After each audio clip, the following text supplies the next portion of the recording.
Yeah.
You can prepare for everything, Peter, but you cannot prepare for when the sun comes through the clouds. La soleil est arrivé. Look at that guy. Look at that guy. What are we doing? What's up, Adam? What are we doing? People are probably like, okay, let's paint a picture. Before we get to the Q&As. We spend 15 minutes getting the lighting so with the overcast sky. We were overcast here, but now the sun is shining. So what's happening here is you see this little strip here that's coming. I'm sorry, I'm moving. Let me get into position here. So what's happening? So we set up in here. We can't overstate the importance of being able to control the light in a studio environment. But I have a question. I'm going to start with my own question and answer before we even introduce each other and talk about what's happening here. How? This is for you, or for you, Caleb, you or Adam, or our dear listeners. How does the Today Show every morning have a show with the windows open to Rockefeller Center? Well, do they have a direct line with the Weather Channel? They're able to control the light because they seem to be able to do it. They have a huge crew of union television experienced personnel. Hey, we're union here too. Don't make it sound like we're anti-union. Listen, we're all about the quality workmanship here, but there's just three of us here. So That's right.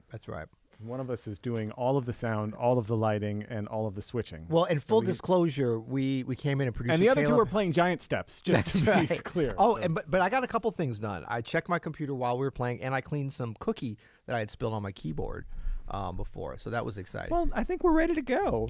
I'm not a fan of. You can always just pull that one out, right? No, but you know what I am a fan of, Peter? New features, and this is a brand new you feature love new for features. us. You're all about the new features. This is for those. So we've been going live here. Just a little backstory. Yeah. Right. We've been Paint a picture. We've been going live here every Monday for almost 2.5 years. Right. We started in the pandemic. Really got our live game together. Yes. And I was only a few months into the pandemic where you and I started with the plastic glass, the plexiglass between us. Did that do anything? I don't think it did, but we stayed COVID-free for a very long time. And I just don't know if it was that screen that did it. No, definitely not. But we went through Sneeze Guard. Remember we used to call it the giant sneeze guard. Oh my gosh, it was beautiful. I think we have it somewhere around here. Yeah, we're gonna pull it out. But we just started going live on Mondays just to connect with people and have a great time and be with each other and talk about music and be with our open studio just folks. To get away from our families and our houses. A little bit, just get out of the house. Yeah, exactly. And then, we've just really enjoyed meeting every Monday whenever you're in town and we're both in the same place and we can do this. And we've now evolved this into something that I'm really excited about because, we have all of Open Studio. We've got all of these people that have lots of great questions about jazz piano. We get speak pipes for the podcast, of course, but we thought we could really turn this live show into a live jazz helpline. So we have an entire section over on Open Studio Pro. Yeah. And this is for members of Open Studio only. And you can leave us a question. Should I show them? Over. Let me see if I you can show them. I think it's not quite developed yet, so I'm not going to share the link just yet. But for our Open Studio members, go to Open Studio Pro, and you can find this live. Ooh, we've even got some questions. We've got a couple questions. We're going to hit those questions today. We've got some questions already in our live Jazz Helpline, and we're going to give preference to Open Studio members because we love our Open Studio members. And that's Open Studio Pro members, All Access Pass members, Piano Access Pass members. You all will get first dibs on questions for the live Jazz Helpline. And then at the end of the show, towards the end, we'll also take questions from the chat itself. So we can, so even if you're here, even if you're not an Open Studio member and you have a good question, we're going to try to get to you. So it should be a really good time. Yeah. And really the idea here is we realize, I think, from the playing, the banter, the podcast, the Q&A, all the different things that we've done on the live, the Q&A is where we're really, I would say we really shine, to bring a little pun into what's happening with the sun coming in the front here. Yeah. That's our time to shine. That's our time to help. I love this idea of Helpline. And it's just a great kind of jumping off point for us to be able to start off the week in a way that helps you guys, but also helps us to know how to better serve the community in terms of, like, we love looking at trends, you know, in terms of the questions and the issues. And like some of these things that we talk about bring up other things in which I'm learning from your answers. You're probably not learning from my answers because you pretty much tuned me out, which is very wise of you. But see, like he's doing right now, you can't see it though. It's going on right now. I'm dialed in, buddy. I am straight on you and all the other questions in the chat. It's a lot going on. But yeah, anyway, and so, you know, we have a couple opportunities over at Open Studio behind the member paywall, as we say. That's right. I do the live jazz piano method for Open Studio Pro folks on Wednesday, which has been fantastic, kind of since the beginning of the year. Yeah, on and they're off. loving it too. Yeah, They're but it's great for me too because I get to record these lessons and then immediately hear the questions and the feedback, so it helps me to dial in the future lessons and almost being able to anticipate people's pain points and the parts where people are like, no, I understand that, or I'm interested in this. And then I'm live Monday, Wednesday, Friday.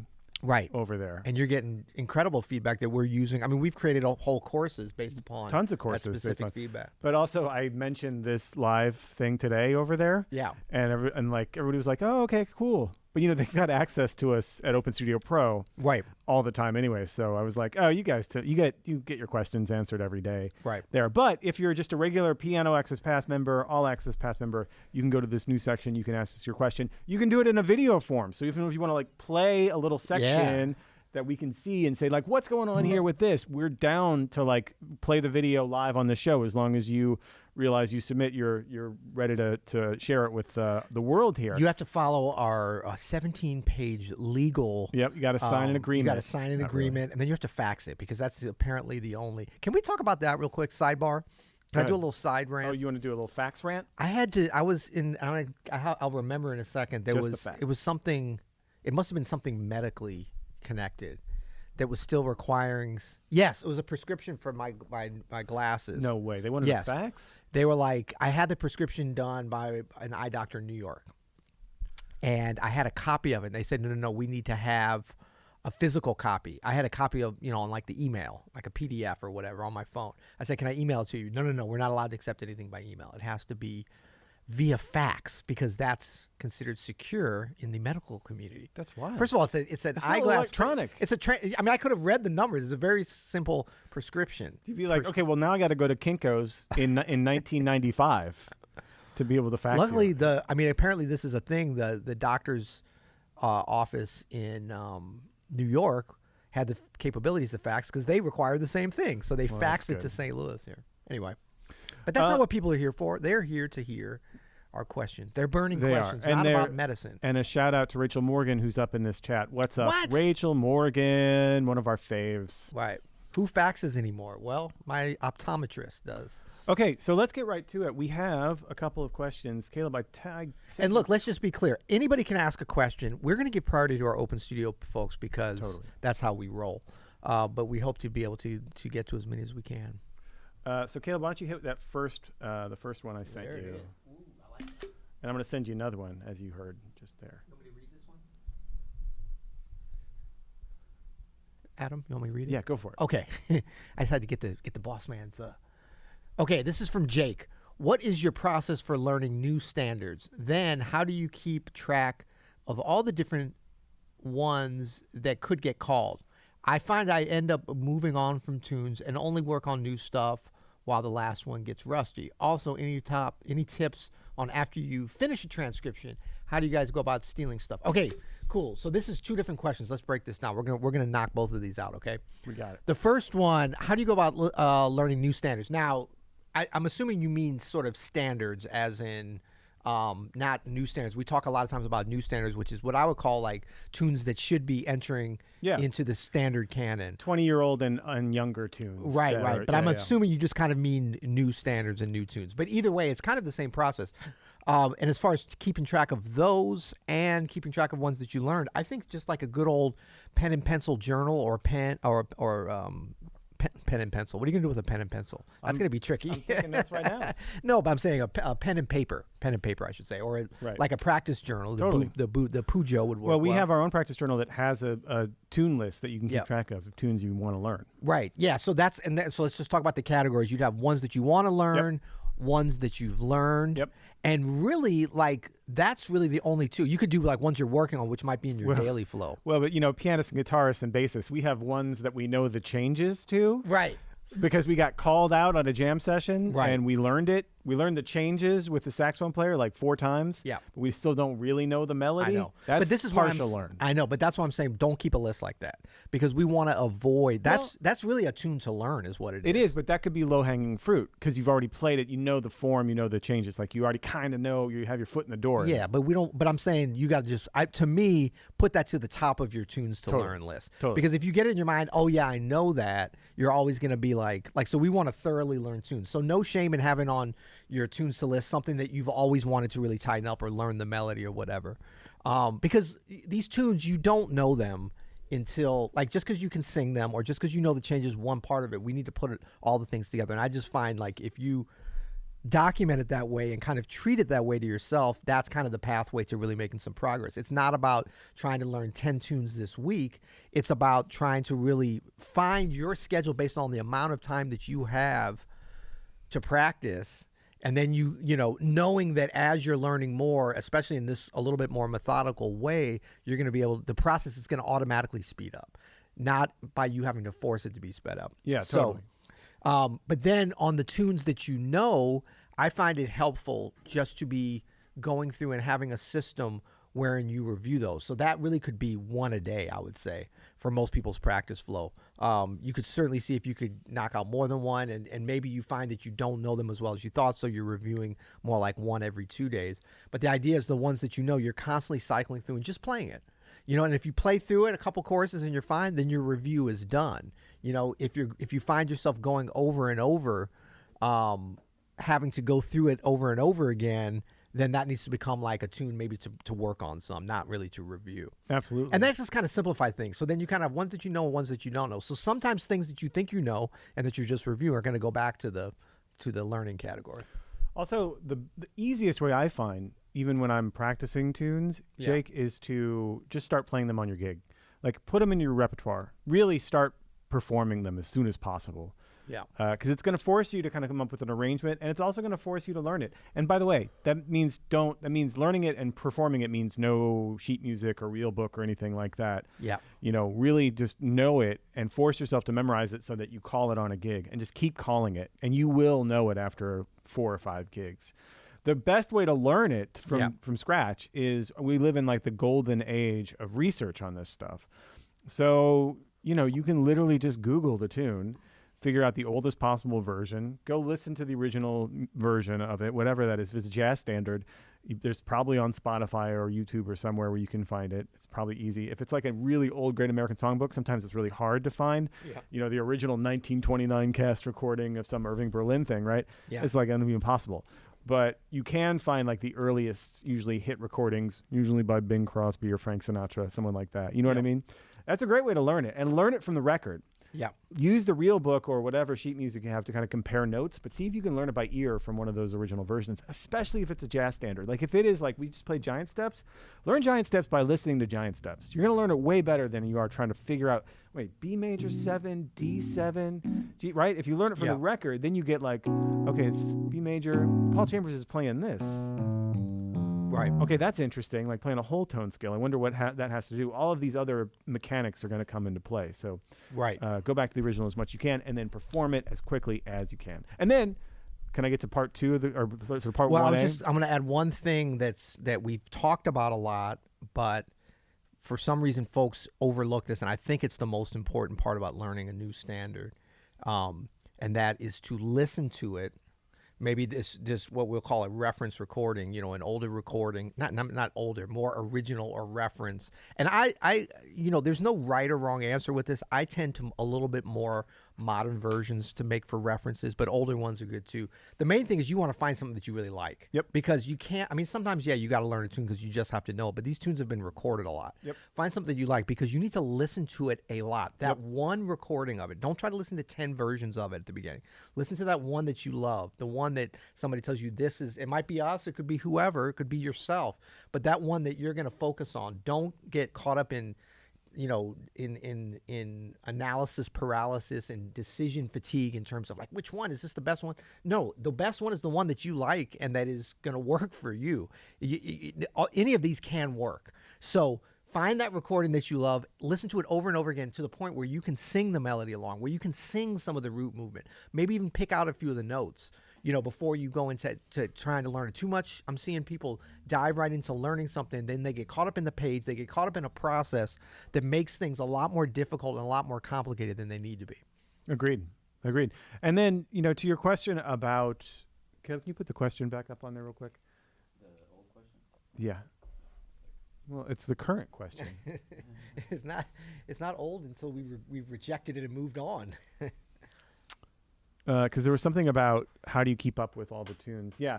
So then how do you keep track of all the different ones that could get called? I find I end up moving on from tunes and only work out new stuff while the last one gets rusty. So that's, Jake, that's where like putting it in your personal repertoire becomes crucial. Listening becomes crucial so that you just have sort of a bag of standards.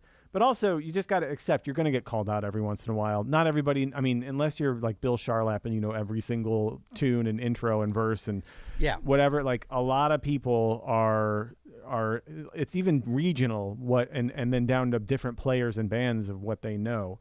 So whatever scene you're in is going to have a completely different set of standards. Of course, there's, Take the A Train and All of Me and all that stuff. But aside from that, just learn where you're closest to home, what the people around you are playing. Start there, and you'll be better. Yeah, and I think, attack the learning process with an attitude of and an assumption and a confidence that you're going to learn this tune for life, because that's really possible.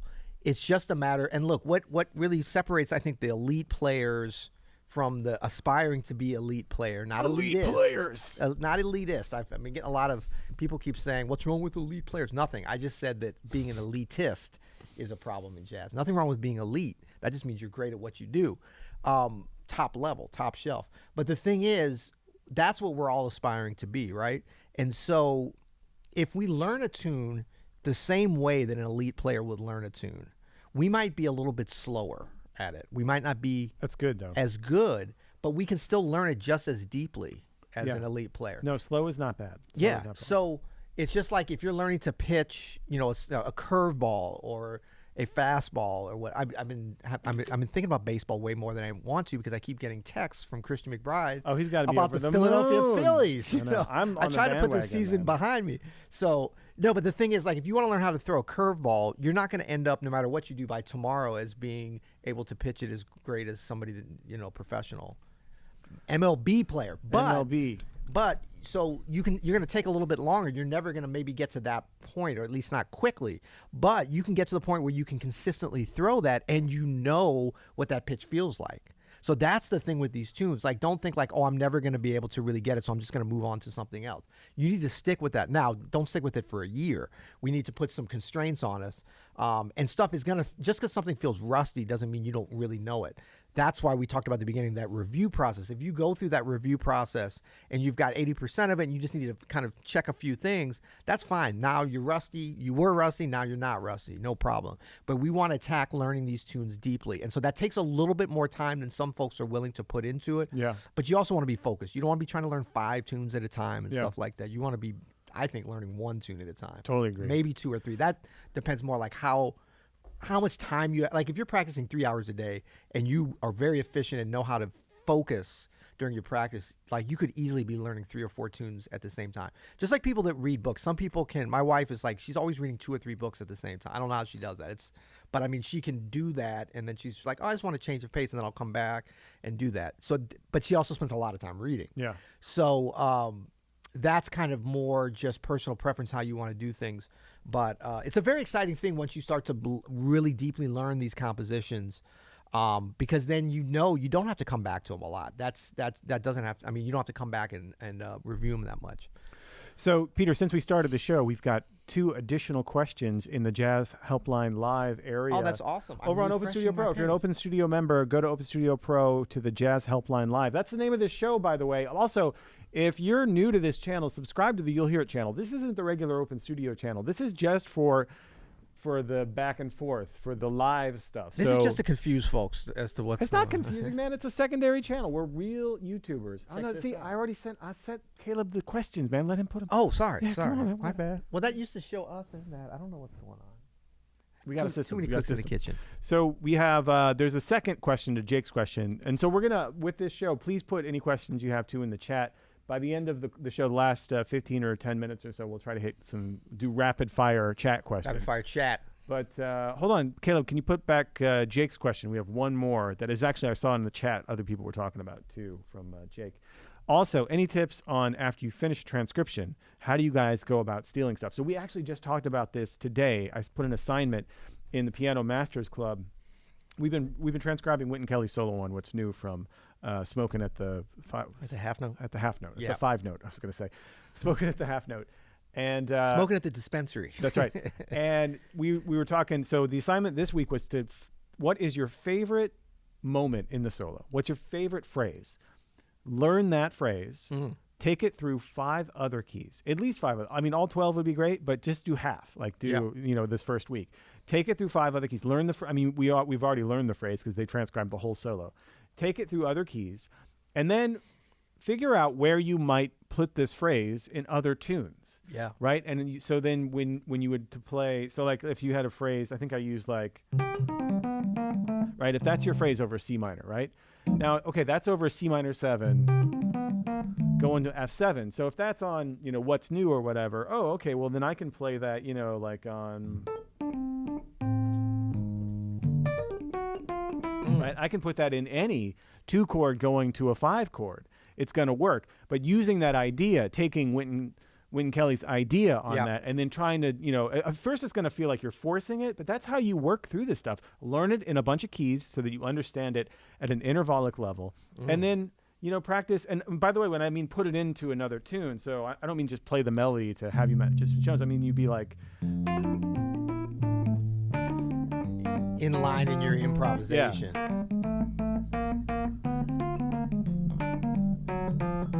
Right, trying to like put the idea in as you're doing other things. Yeah. Right, that's how language gets incorporated, I think. That's great. And I mean, and look, don't get frustrated, folks, if you put it in and it doesn't sound as hip and masterful as what you just heard from Adam Maness. That's kind of not the point. I mean, that's the eventual point. But this is not about constructing a solo out of disparate parts. Right. This is about placing these new phrases, and I would say the next level is to even go a little bit further than just like one short phrase into maybe even a couple phrases, maybe even an A section or whatever.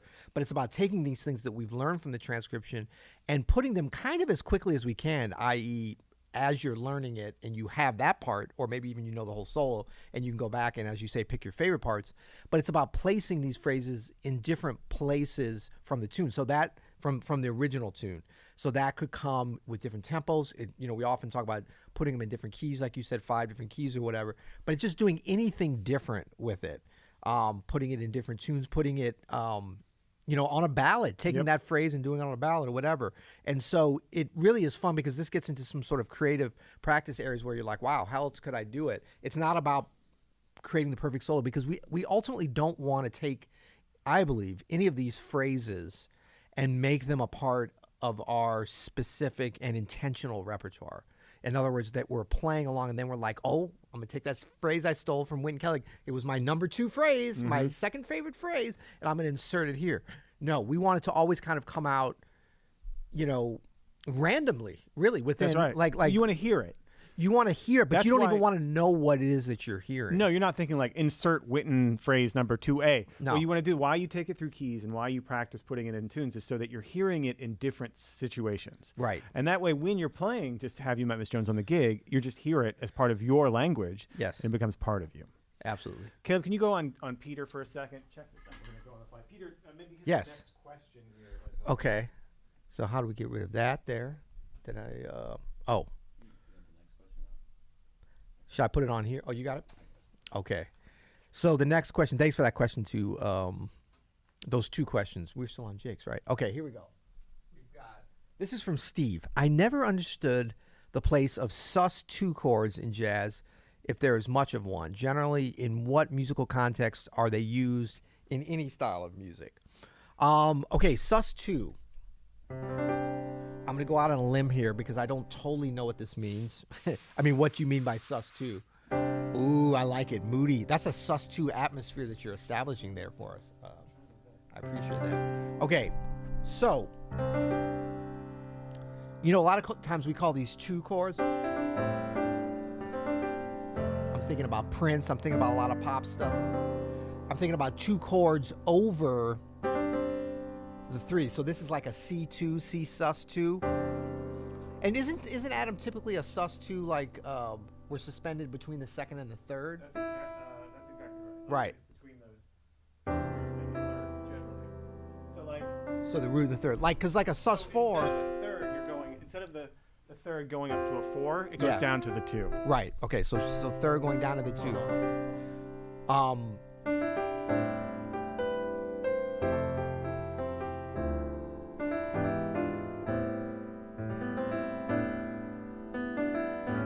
So whereas the sus4 gives you different possibilities to like Got it. down to the major 3rd or down to the minor 3rd, we're not sure which. The sus2 is almost always implying the major 3rd, right? Like that's pretty I mean, I rare. think both kind of first and foremost imply the major 3rd. Yeah. You know what I mean? I think the sus4 implies the major 3rd. Yeah. Sus2 is incredible to start working in your playing. So Steve says, I understand the place of the sus2 chord in jazz is there. Much of one, generally what musical. So here's what's so cool about sus chords in jazz. Can you brighten up I always the think about ISO on Purple that middle Rain. camera? Why do I always think about Purple Rain when I hear It's Never gonna right. So Purple rain. Another 2 chord, right? A purple rain, purple rain. Wait, is that the next question? Can you sing like Prince? No. There you go. so Steve, check it out. So sus2 and sus4 in a jazz context, Yeah. they're the same. So we don't actually, because we don't, Really? I mean, well, they're not the same. If you say sus2, I assume you mean that. But that's not really a jazzy chord, is it? Right. That's like a, Well, that's the answer to the question then maybe there isn't much of a place there. but a sus chord in jazz is, check this out, both sus2 and sus4. That's true. Like, so what really it is, and sus. But it's really more the 9th, right? Like But I think about this as the 3rd is splitting off from here to both the 2 and the 4. Right. Right. Right. Right. So you have the sus2 and the sus4. It's not just a sus4 chord or a sus2 chord. It's both. Because Right. you wouldn't really, unless you really called for sus4. But again, that's more of a pop. That's more like context.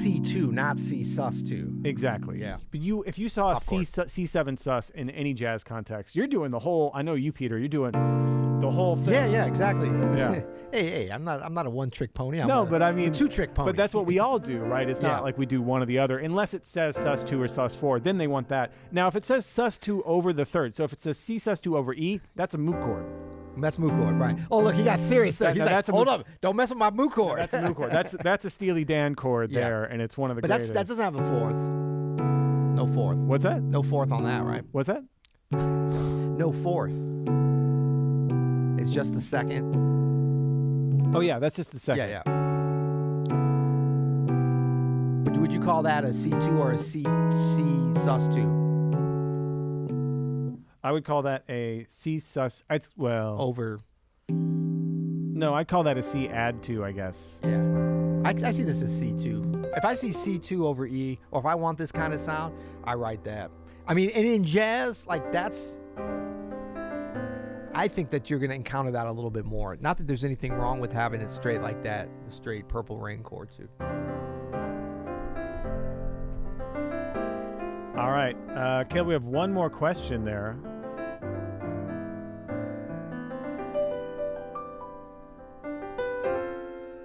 We can look at Rob's. Are some pieces poor choices to perform, like bad plus type stuff, because they are really connected to a band or composer? Nah. I don't think so. I mean, I don't think there's any poor choices to perform. I think for some of us, there may be bad choices. You know, like you have to find an angle to do it. Like if you're just going to try to do it to kind of try to cop their style and not change anything and try to duplicate it, maybe that's a poor choice. But you know, the Bad Plus, one of the most interesting thing I've heard them do over the years, I got to hear it live, was their rendition, their arrangement of The Rite of Spring by Maurice Ravel. That was very cool. Which is a really cool thing that they did. So it's kind of like that could have been a poor choice, but it turned out to be a great choice. So it has to be something I think that you have a musical vision on. Yes, the Bad Plus's stuff is, a lot of their material is highly stylized and personal to their thing, but I think that that's more because they are, you know, really good original composers within a specific style that they've really not necessarily defined, but kind of consolidated, you know. So there's no reason that you can't take that material and do the same thing. Now, some of the older Bad Plus, and I'm not like an expert on the Bad Plus, but I've heard them over the years and know them a little bit. Some of the older, when Iverson was still there, was more, especially from the piano standpoint, was more composed, was more written out, as we would say, less improvised. He most never improvised. Yeah. Although it sounded like, I would always be surprised. He's like, no, none of that was improvised. I was like, really? So, I mean, that gets into an area, is like, okay, then are you just going to kind of play the transcription of what they were doing? Possibly not quite as interesting. But yeah, I think just Bad Plus stuff, you'd want to be a little bit more selective. But if you have a vision on it, definitely not a poor choice at all. I don't think. Like the stuff that they wrote, and I'm trying to think if that was all. I mean, this is my whole bag. Yeah. You've heard my trio. That's all we do. Yeah, but do you ever actually do Bad Plus tunes? No, but I think they're talking about like. No, he's talking about pieces like. Are some pieces poor choices perform like Bad Plus types? Because you mean Bad Plus originals? I think so. I think they were talking about like. The cover kind of covers the Bad Plus does. Oh, well, I mean, that to me is a little less interesting to take somebody's, like, there's nothing wrong with taking a vibe and a style. We're all influenced by that. But to take somebody else's arrangement, I mean, not to say that I haven't done this, but it's been a while. Like that, what was the,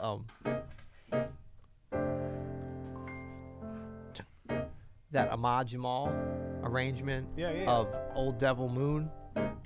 We used to play that trio, Chris Thomas, Brian Blade, and myself, years ago, and we would play just the straight trio. But at a certain point, it's like I still love that, but I don't necessarily want to do it because I just like want to listen to Ahmad's recording of it. So I've taken that vibe, though, for sure, and applied that to other standards or whatever.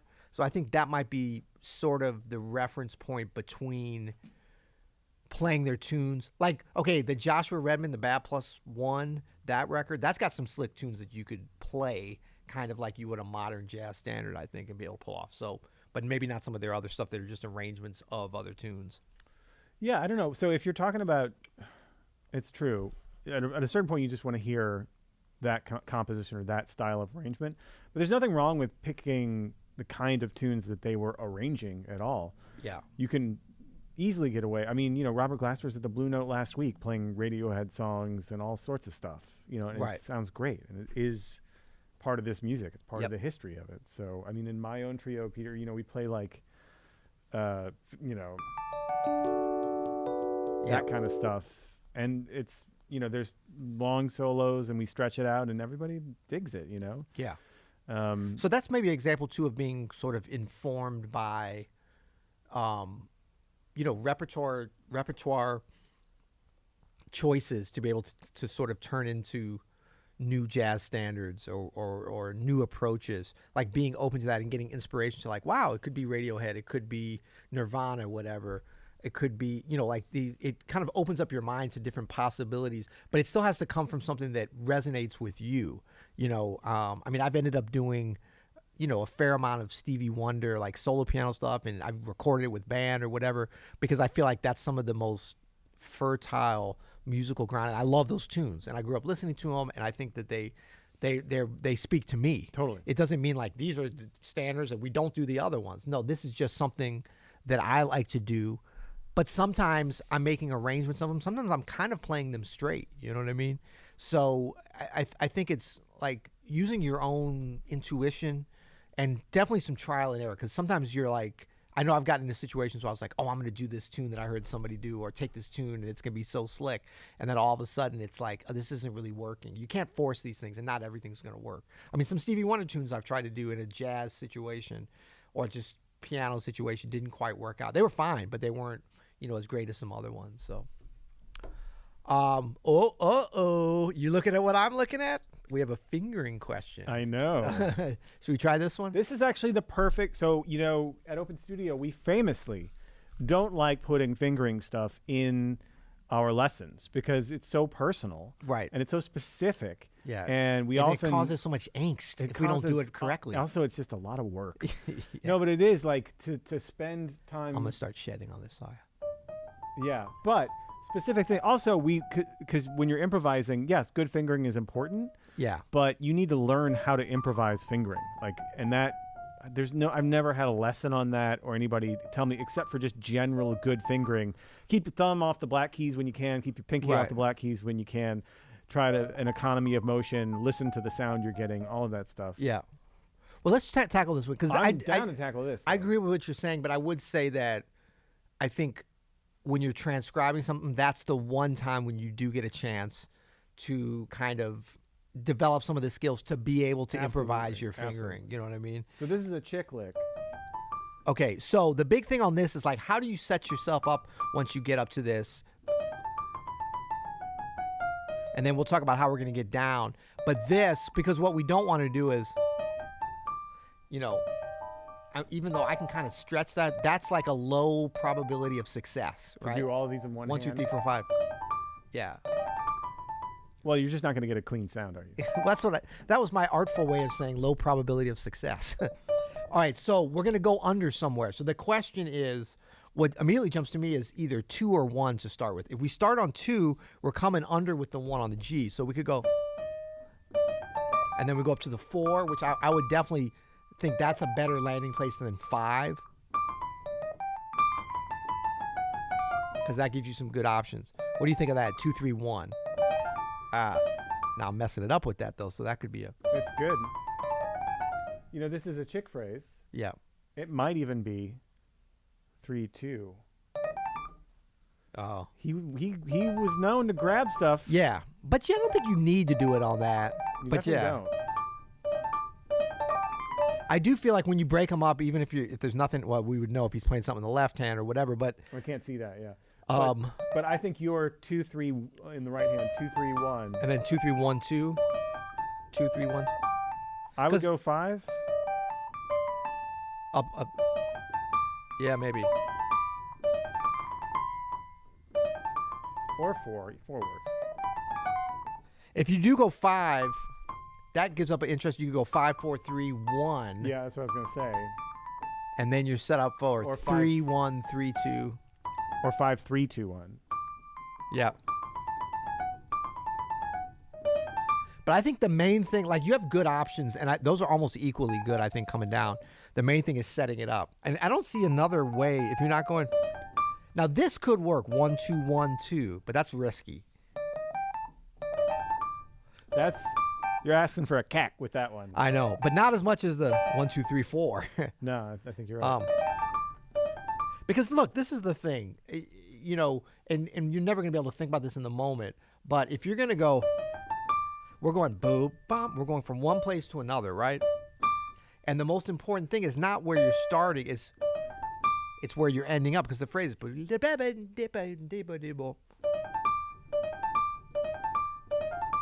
So that was 2 for 3.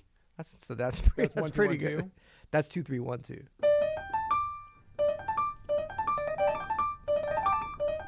That I don't know. The 1-2-1-2 is almost easier for me. I bet it's 2-3. I bet he played 2-3. Just Yeah. look at. Do we have any other options? Okay, one other option I'll give you. I mean, I'm telling you, 3-2. Yeah. Oh yeah. And if you get a friend to come over, you can cover the top notes. One other option would be one. You're gonna think I'm crazy. Don't call me a crazy man. I will not. Don't call me Shirley. Okay, 1-3-1-2.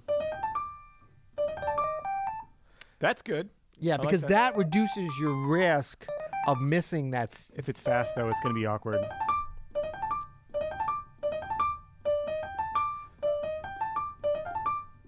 I mean, the big problem with that 1-3 or 1-2 is getting the 1 on that G. What about this? What And you about got on to the way... be on the 1 on the G if you're. Okay, so that's the first row. What about on the way down, Peter? If you look at like starting on this, I'm assuming it's 2-1, right? 2-1-3-2, and then 4 Yeah. or 3. Well, that's what I'm saying. Those you have a couple different options, which I think any would work. So 3-1-3-2. That's what I would be thinking there. 3-1-3-2. Where? Starting on B? yeah. Because then you can go 3-2-1-3. Yeah. But also 2-1-3-2 is good, right? It's hard to say without knowing where it lands after this.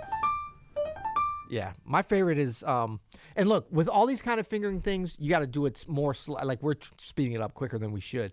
You got to practice it slowly, figure out what your options, and then sit with it for a minute, and maybe even come back to it like later in the day or the next day. Because what happens is whatever you think is going to be most comfortable for you is sort of how you do it, but it can be a low probability of success. So sometimes you have to kind of work your way into something that feels. Now you don't want to be doing something that's going to require a bunch of crazy movements if you're playing fast and that you have to land on something, but sometimes it doesn't feel comfortable at first, you know what I mean, just because you're not used to doing it. So to me, that's the winner for my hands. 2-3-1-2 4 3-2 1 3-1 3-2 3-2-1-3.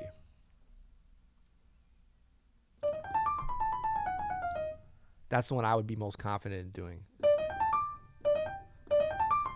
That sounds good to me, man. Yeah, Sounds good to me. we nailed it. I think we nailed it. Helpline succeeded. So this is the Jazz Helpline Live. We're going to be here every Monday Helping. at 4 p.m. Eastern for the Jazz my. Helpline Live. If you're an Open Studio member, you can leave us a question over there on the Jazz Helpline Live section on Open Studio And Pro. we're going to put a link to that. Some of you found it already. It'll be we're still kind of getting this dialed in as to where it'll be, but over on Open Studio Pro, Open Studio community site, there'll be a link for all members. We'll even drop that into the chat here if it isn't there already. It'll be there for next time. Stay on Peter, if you don't mind, Caleb. Okay. Oh, look, he's still tweaking. He's tweaking the look. He has a Q&A that he would like. That was a great phrase. Yeah, I feel like actually really good about that fingering now, Adam.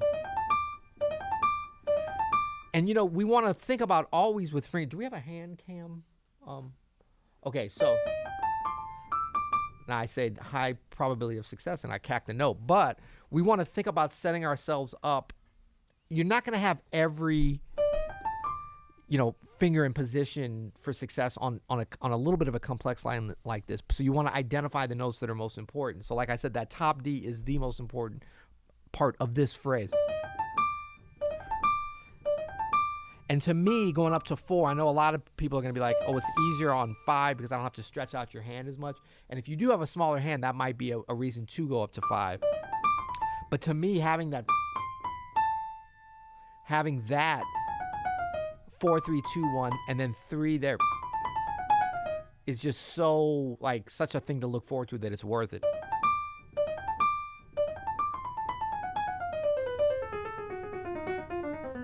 I know the stuff you're doing, Chick. You genius, you mad genius, you. All right, we have about 12 minutes left of the show. Let's take to the chat, Peter. We got some good questions here. One from Roger Roots.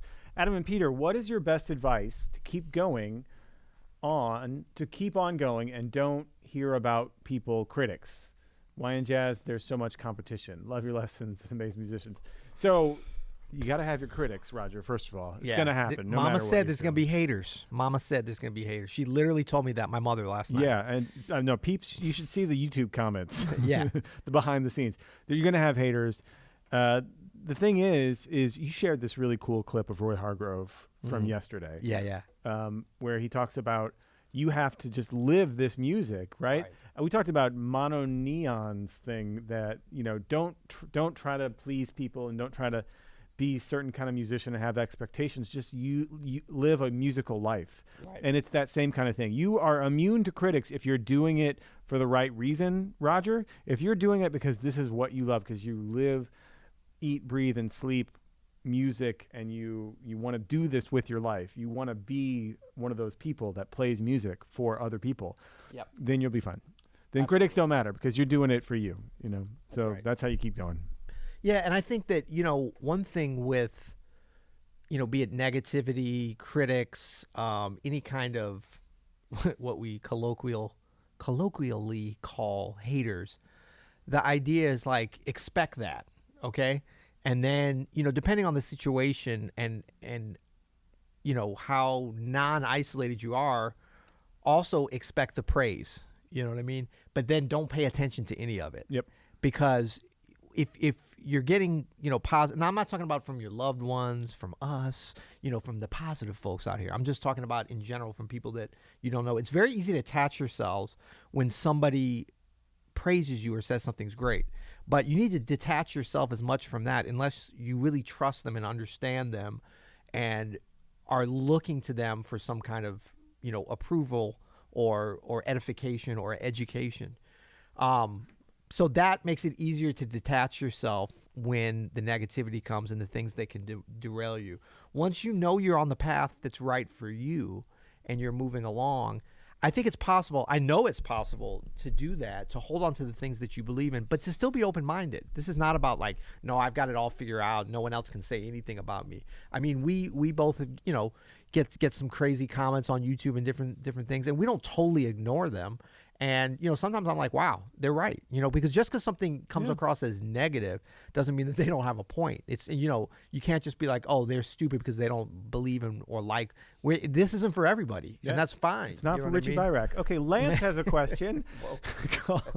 Lance Thomas, record producer, has a great question, Peter. You're going to like this. Being a record producer and engineer, I'd like to know your most loved qualities of a good jazz recording and give a shout out to us, occasionally unsung heroes. Shout out to all the engineers and the producers out here making us sound good, making us look good by making us sound good. It makes a huge difference. If a record sounds good or bad, a lot of it has to do with, of course, the playing, but so much of it has to do with the sound of what the engineer captures. And so I think it's just as important part of the process as anything else. It's got to be absolutely good. Yeah. Absolutely. Live sound, recorded sound, Totally. Online, video, these things. And that's why you see, I remember when I was a young gun out here and I got a chance to play with some really great legendary musicians, folks that I really just already loved their music, but got to play with them and have some information and knowledge passed along if I was willing to just like kind of watch and observe, not just the things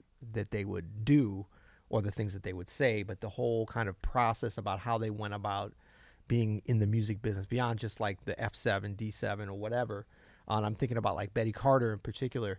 I would always notice the way that she interacted with folks, all the different folks that you come into contact in, being a part of a concert. Like we like to think of we're on stage like we are the concert. No, you're just part of it. You're just the monkey on stage, doing the act or whatever. And in the circus, there's a lot of things that go into that are all equally important in bringing out a great performance. So you have the audience, you have the production team, you have the marketing team. I mean, there's just so many different things that go into it. And so, having that respect and understanding of how you don't have to know how to do all these different things, but you have to know how they're put together and how important they are. Yeah. And she was always like very like cognizant of like the monitor engineer, all the different things because she had a lot of experience and she was a great performer, great singer, and she really knew how to connect with the audience. and have successful shows where they want her to come back. I mean, I remember after the very first gig I did with her in Kansas City, people were like going crazy, standing ovation at the Folly Theater, and then we did an encore, and then we came off, and I was like, wow, that was awesome. My first gig with Betty Carter, we got an encore. But I didn't realize people were still clapping.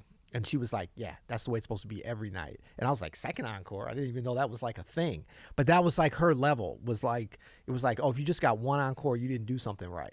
It's like you got to have them keep wanting you to keep coming out there so you just don't go out there anymore.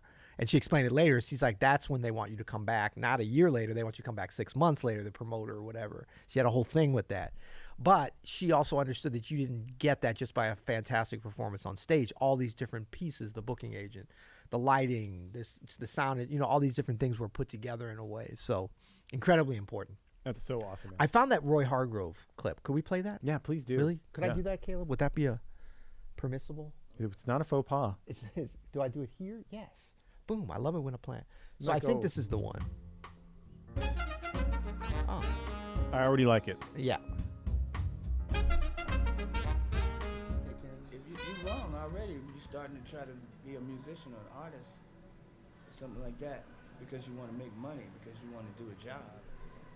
That's the wrong way. You have to do this because you love it. And it doesn't matter if you broke, you still gonna do it. I mean, I go out to jam sessions and I play regardless of whether I'm getting a check or not. It's about whether you have to love this thing, man. You have to love it and breathe it, and it's your morning coffee. It's your food. That's why you become an artist. That's why art is a mirror of society.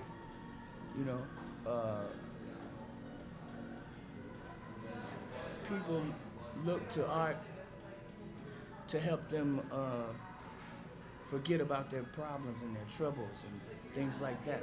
In order to be a real, to be a mirror like that, you have to, it's not about a job, it being a job so much. I mean, I just don't think about it like that. I never did.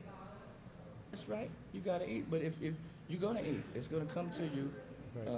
Larry Willis, a great pianist, told me once, if you take care of the music, it will take care of you. And if you're true to it, you're gonna get what you need. You just have to put all, you can't just put a little bit, you gotta put it all in there.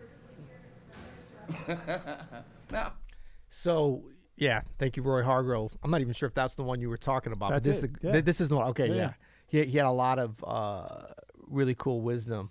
But I think that last part, it's easy sometimes to look at something like this and be like, oh, yeah, that's Roy Hargrove. He's, brilliant. He's a genius. He's somewhere else. But like that last thing he said, you got, what did he say? You got to give it your all. Can't just give it a little bit. Yeah, you can't got to just give the it whole a- thing. Yeah, now that's something we can all do. Yep. Right? That's something that we can all do. And that's like, we don't want to get caught up in that mentality of like, well, I don't have what he has, so I can't give it all. No, But it's a this is chicken egg situation. Do you not have what he has because he's just more talented, or does he have that because he gives it his all? Because he gives himself over to it. Yeah. You know what I mean? Yep. Absolutely. Oh, was that a rhetorical question or? No, that was Because you have to genuine. submit your question in the. Okay. Hey, thanks for the very first episode of the Jazz Helpline Live, Peter. I think Helpline this is Live. what we've been waiting High five for. Boom. This whole time, Ow. man. We're out here doing what do you play? What dope tracks you never sucked on? Oh, we're coming back to that. That'll Okay. be next week. Oh. No. No, man, this Jazz Helpline Live is a game changer. So Yeah. if you're an Open Studio Pro or an Open Studio member, leave us your question. We would love to do some video questions, some audio questions, whatever you got over on the Open Studio Pro in the Jazz Helpline Live section. You leave a And speak then pipe. We might even hit a speak pipe. We'll hit a It's speak been pipe. known to Hey, I'm not happen. afraid to hit a speak pipe. But also, if you're not an Open Studio member, don't even worry about it. You can come back here and put your question in the chat, and we'll try to get to it. Yep. And it was so much fun. Thanks, And we'll be everybody. back here a week from today. a week in from today. 6 days and 23 hours from 2 minutes from now. That's right. Was that precise I enough think for it you? was really, really good. Should we play him out? What should we do? Yeah, we got any requests? We Yeah, take what do you guys- requests. What do you guys want to hear? As long as it's something that I know, because what is that?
Gotcha.